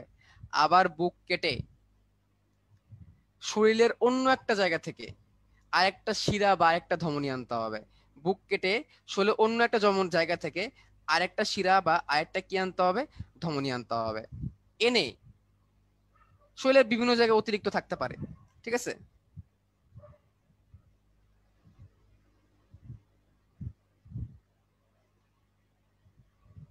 অ্যাকিউটের কজ কি? অ্যাকিউটের কজ অনেক কারণে হতে পারে, স্পেসিফিক কারণ নাই। এনে দেখো কি করব, এই মহাধমনী থেকে এই জায়গাটার মধ্যে লিঙ্ক করে ফেলবো। দেখছো, এই যে এটা হচ্ছে অতিরিক্ত একটা শিরা বা ধমনী, তুমি কেটে নিয়ে আসো আরেক জায়গা থেকে, যেটা অতিরিক্ত ছিল। কেটে এই দেখো এইভাবে লিঙ্ক করে দিব। যেই জায়গাটুকু ব্লক, ওই ব্লকটাকে বাইপাস করে এইভাবে লিঙ্ক করে দিব। ঠিক আছে, এক্ষেত্রে তোমাকে ওপেন হার্ট সার্জারি করতে হবে। এক্ষেত্রে তোমাকে কি করতে হবে? ওপেন হার্ট সার্জারি করতে হবে। আগেরবার তুমি যে এনজিওপ্লাস্টি করছো, এনজিওপ্লাস্টি করার সময় কিন্তু বুক টুক কাটার দরকার নাই। ঠিক আছে, কোন একটা জায়গায় কেটে ওখান থেকে নালি ঢুকায় তুমি কাজ করে ফেলতে পারবা। কিন্তু এই যে এখন যেটা করলাম আমরা, এটা কিন্তু করতে গেলে আমাদের হার্টের মধ্যে সার্জারিটা করতে হবে। আর হার্টের মধ্যে যদি আমাকে সার্জারিটা করতে হয়, তাহলে অবশ্যই আমাদের কি করতে হবে? বুক কাটতে হবে। হার্টের মধ্যে সার্জারি করতে গেলে অবশ্যই আমাদেরকে কি করতে হবে? বুক কাটতে হবে। বুঝতে পারছো? অবশ্যই আমাদের কি করতে হবে? বুক কাটতে হবে। ঠিক আছে, এবং এইভাবে করে আমরা কি করলাম? একটা বাইপাস রাস্তা তৈরি করলাম। ওই জায়গাটা বন্ধ ছিল, এই জন্য আমরা মহাধমনী থেকে আরেকটা বাইপাস রাস্তা এভাবে তৈরি করে দিলাম। এই জন্য এটাকে বলা হয় বাইপাস সার্জারি, বা এটাকে বলা হয় CABG. CABG, coronary artery bypass graft. Coronary artery bypass graft, এভাবে আমরা বাইপাস সার্জারি করে থাকি। তাহলে মনে রাখবা, হার্ট ফেল হলে ওপেন হার্ট সার্জারি করে পেসমেকার লাগাবো। অ্যানজাইনা হইলে এনজিওগ্রাম বা এনজিওপ্লাস্টি করব, তখন ওপেন হার্ট সার্জারির দরকার নাই। আর যদি আমার হার্ট অ্যাটাক হয়, তাহলে আমরা ওপেন হার্ট সার্জারি করে বাইপাস সার্জারি করতে হবে। কোনটার জন্য কোনটা, এটা মাথায় রাখতে হবে কিন্তু ভালো করে। কোন রোগের জন্য কোনটা, এটা কিন্তু আমরা প্যাচ লাগাই ফেলা। আমি আবার বলি, আমি লিখে দিই, আমি এটা লিখে দিই। হার্ট ফেইলার হইলে ওপেন হার্ট লাগবে এবং পেসমেকার বসাইতে হবে। এনজাইনা হইলে ওপেন হার্ট লাগবে না, এনজিওপ্লাস্টি করতে হবে। এনজিওপ্লাস্টি 4 রকমের আছে। আর যদি আমার এমআই হয়, মাইক্রোডাল ইনফ্রাকশন, তখন আমার আবার ওপেন হার্ট সার্জারি লাগবে এবং তোমাকে বাইপাস করতে হবে। অনেক সময় এমআই হইলেও অনেক সময় ইয়ে করা হয়, অনেক সময় এমআই হইলেও এনজিওপ্লাস্টি করা হয়। ঠিক আছে, এই হচ্ছে কথাবার্তা। এবং মনে রাখবা, এনজাইনা, এনজাইনা হলো এমআই এর বা হার্ট অ্যাটাকের পূর্বসূরি। এই প্রশ্নটা কিন্তু আসে, এই প্রশ্নটা কিন্তু আসে। হার্ট এনজাইনাকে কেন হার্ট অ্যাটাকের পূর্বসূরি বলে, এই প্রশ্নটা কিন্তু আসে। কেন বলতো? কারণ একজন মানুষের হার্ট অ্যাটাক হওয়ার আগে এনজাইনা হয় নরমালি, যদি সেটা ক্রনিক হয়ে থাকে।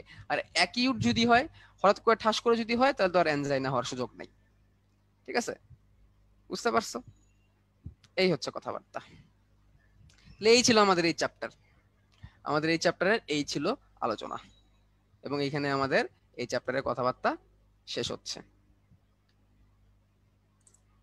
তো তোমাদের কারো কিছু জানার থাকলে বলতে পারো। আমাদের এই চ্যাপ্টার শেষ।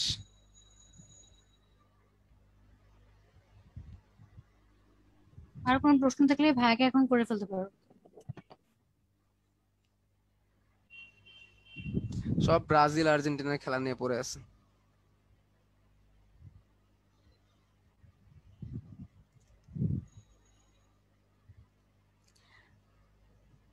আগে আমি আবল তাবল কমেন্ট করলে মিউট করতে না করতাম, ঠিক আছে।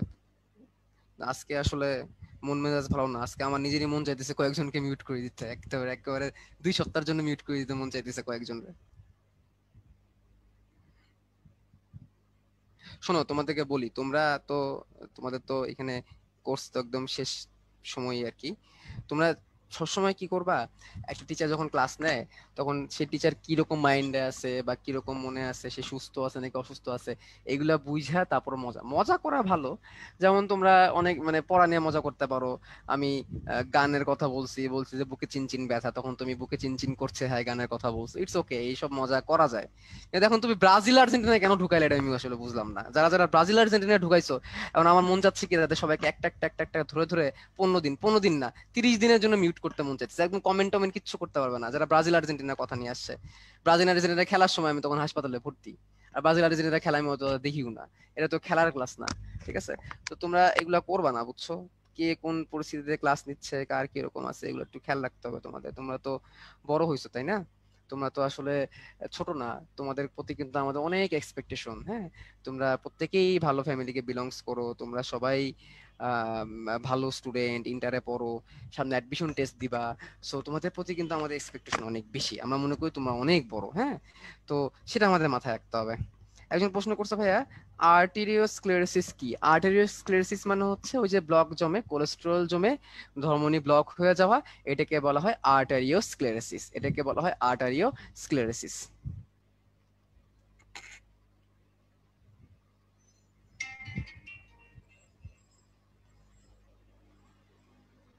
আর কারো কোনো কোশ্চেন?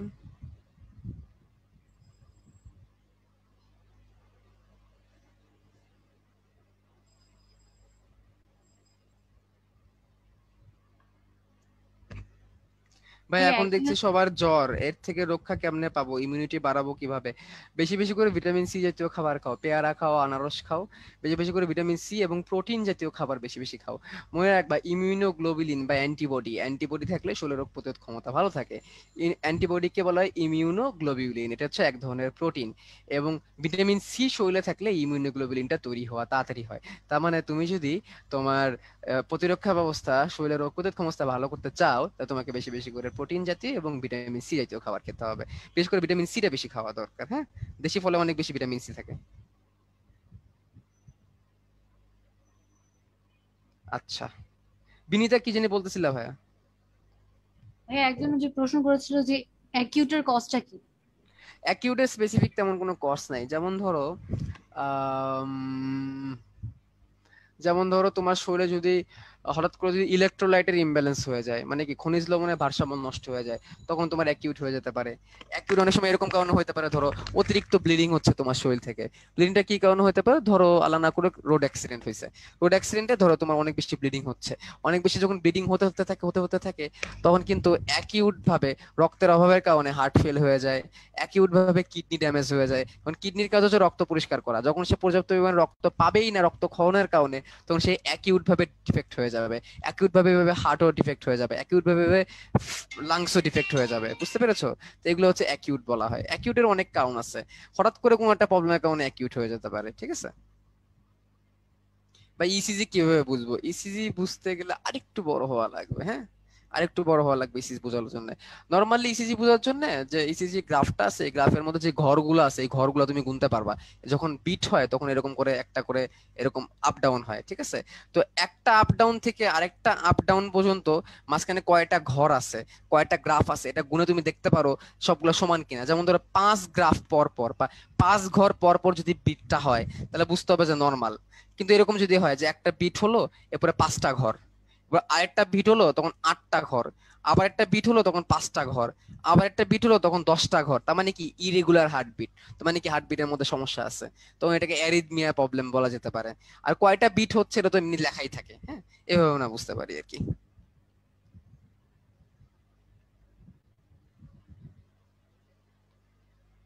ভাই আরেকটা ছিল যে এনজিওপ্লাস্টির যে বেলুনটা, ওটা কিসের তৈরি?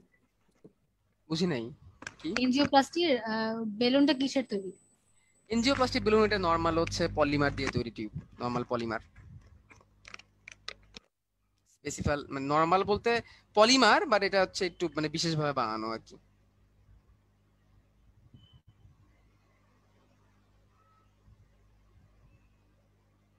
আর মনে হয় তেমন কোনো কোশ্চেন দেখতেছি না। ভাইয়া একটা ছিল, ভাইয়া সাইনো আর্টেরিয়াল নোডটা কিভাবে পেসমেকার হিসেবে কাজ করে? সাইনোয়াট্রিয়াল নোড যে স্নায়ুর যে উদ্দীপনাটা, সেই উদ্দীপনাটা প্রাথমিকভাবে শুরু করে। ঠিক আছে? এই স্নায়ু উদ্দীপনাটা প্রাথমিকভাবে শুরু করার কারণে তখন এই উদ্দীপনাটা অনেক বেশি থাকে এবং চারিদিকে ছড়িয়ে যায়, এই জন্য সাইনোয়াট্রিয়াল নোডকে প্রাকৃতিক পেসমেকার বলে।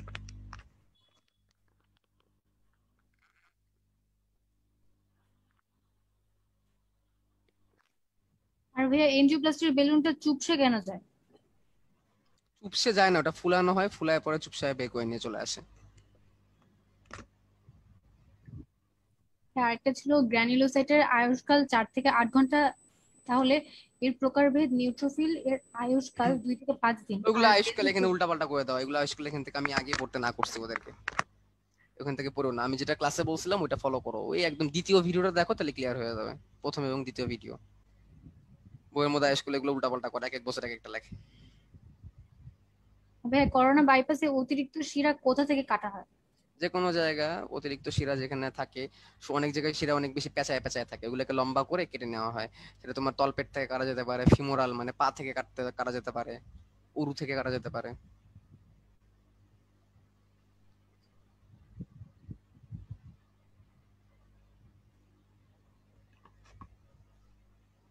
ভাইয়া একটা ছিল যে একজনের বাবা হার্টের রোগী এবং তিনি স্টেন্টিং করেছেন, তো এখন কি তিনি সিপিআর দিতে পারবে যদি হার্ট না কাজ করে? সিপিআর দেওয়াটা আমি আসলে মনে করি না যে সিপিআর দেওয়াটা আসলে বুদ্ধিমানের কাজ, যদি তার আহ, অন্যান্য অনেক বেশি কমপ্লিকেশন থাকে। যেমন ধরো আমি আমি একটা সুস্থ সবল মানুষ, হঠাৎ করে ধরো আমার হার্ট কার্ডিয়াক অ্যারেস্ট হয়ে গেল, হার্ট ফেল হয়ে গেল, এখন আমাকে আমাকে তো বাঁচাইতে হবে, এখন আমাকে সিপিআর দেওয়াটা ওকে, এখন আমার সিপিআর দেওয়াটা ওকে। আমি তো হঠাৎ করে কার্ডিয়াক অ্যারেস্ট হয়ে গেছি, তাহলে আমাকে এখন সিপিআর দেওয়া যেতে পারে। সিপিআর মানে ওই যে চাপ দেয়, যে বুকের মধ্যে দেখো না হার্ট ফেল হয়ে গেলে পেশেন্টকে চাপ দেয়, রোগীর বুকে চাপ দিয়ে তাকে বাঁচানোর চেষ্টা করা হয়। ঠিক আছে? ওটা হচ্ছে সিপিআর। ঠিক আছে? বেসিক্যালি সিপিআর বলতে আমরা এটা বুঝি, এটা সিভিয়ার কন্ডিশন, একদম ক্রিটিক্যাল কন্ডিশনে সিপিআরটা দেওয়া হয়। এখন আমার যদি জীবন বাঁচার চান্স থাকে সেক্ষেত্রে আমি সিপিআর দিব, কিন্তু সিপিআর দিলে মাথায় রাখতে হবে সিপিআর দিবে আর বুকের হাড় ভাঙবে না, এটা কিন্তু হয় না। হ্যাঁ, সিপিআর এমন জোরে চাপ দেয়, দেখো না টিভিতে বুকে চাপ দিচ্ছে ডাক্তার, চাপ দিয়ে দিয়ে রোগীকে বাঁচানোর চেষ্টা করতেছে একদম ইন টাইমে, ওটা হচ্ছে সিপিআর।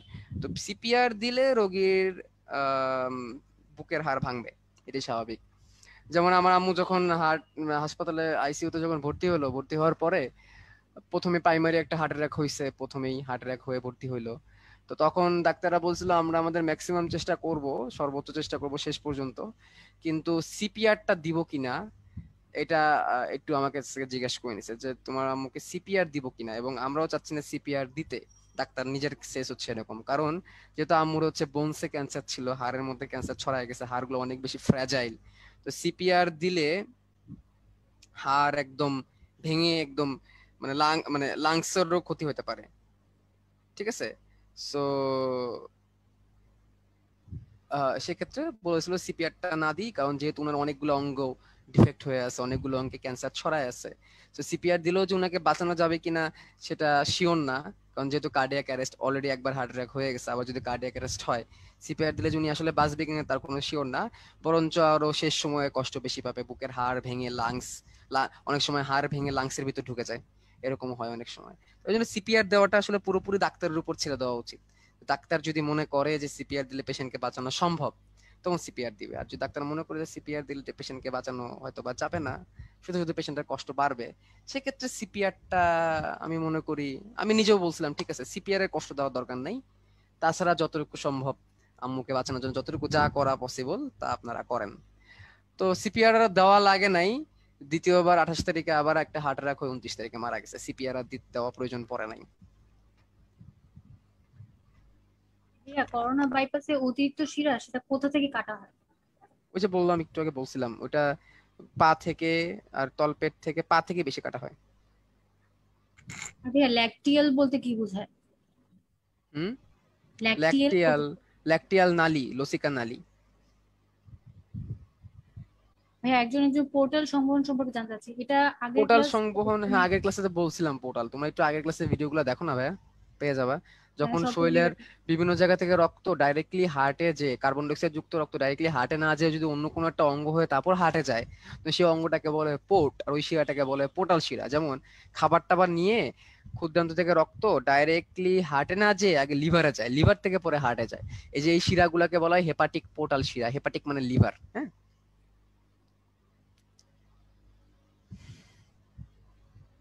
ভাইয়া কোমরে হাড় ক্ষয় হলে কি করা উচিত? ডাক্তার দেখানো উচিত, অর্থোপেডিক্স ডাক্তার দেখানো উচিত, আর কি বলবো।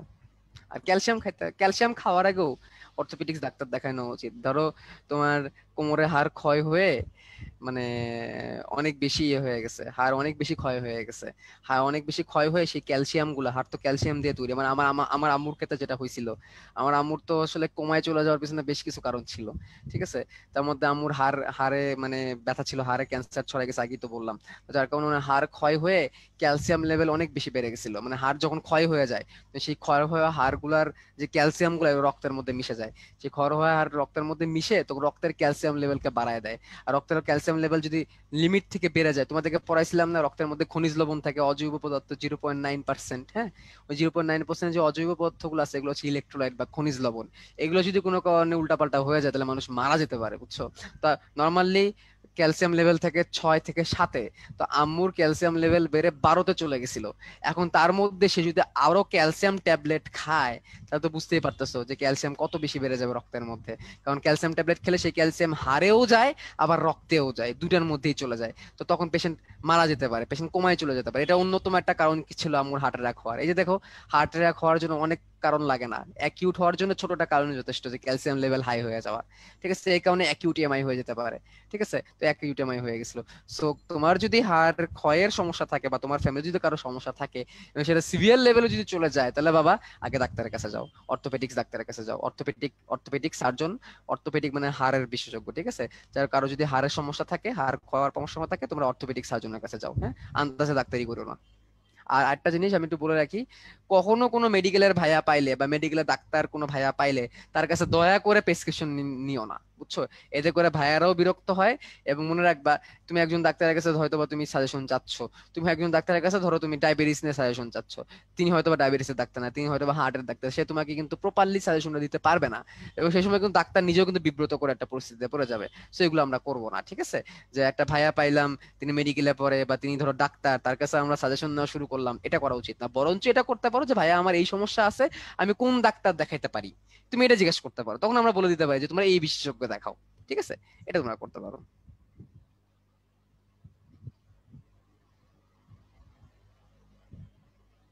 ভাইয়া আর তেমন কোয়েশ্চেন তো পাচ্ছি না, একটা লাস্ট কোয়েশ্চেন ছিল যে সালগুলোকে মুখস্থ করা লাগবে কিনা।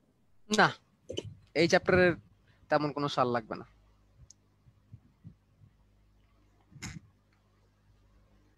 যেই সাল ইম্পর্টেন্ট এটা আমরা পড়ানোর সময় বলে দিব। ওকে ভাইয়া, দেখছি তাহলে আর কোনো কোয়েশ্চেন নেই ঠিক সবাই। আছে, যেহেতু আর কোনো কোশ্চেন নাই, তোমাদের সবাইকে অনেক অনেক অনেক বেশি ধন্যবাদ, তোমরা এতক্ষণ মনোযোগ দিয়ে ক্লাস করছো, অনেক বেশি ধন্যবাদ। আমিও শারীরিকভাবে অসুস্থ, যার কারণে আসলে ক্লাসটা ওইভাবে করে উঠে দাঁড়ায় বোর্ডে নিতে পারলাম না, স্ক্রিন শেয়ার দিয়ে নেওয়া লাগলো। তো এই আর কি। তো তোমরা সবাই ভালো থাকো, সুস্থ থাকো, তোমাদের সবার সাথে আবার জেনেটিক্স এর ক্লাস নিয়ে দেখা হয়ে যাবে, জেনেটিক্স এর চ্যাপ্টারটা আমি নিব। ততক্ষণ পর্যন্ত ভালো থাকো, এবং বিনীতা তোমাকে অনেক ধন্যবাদ ক্লাসটা হোস্ট করার জন্য। আল্লাহ হাফেজ সবাইকে।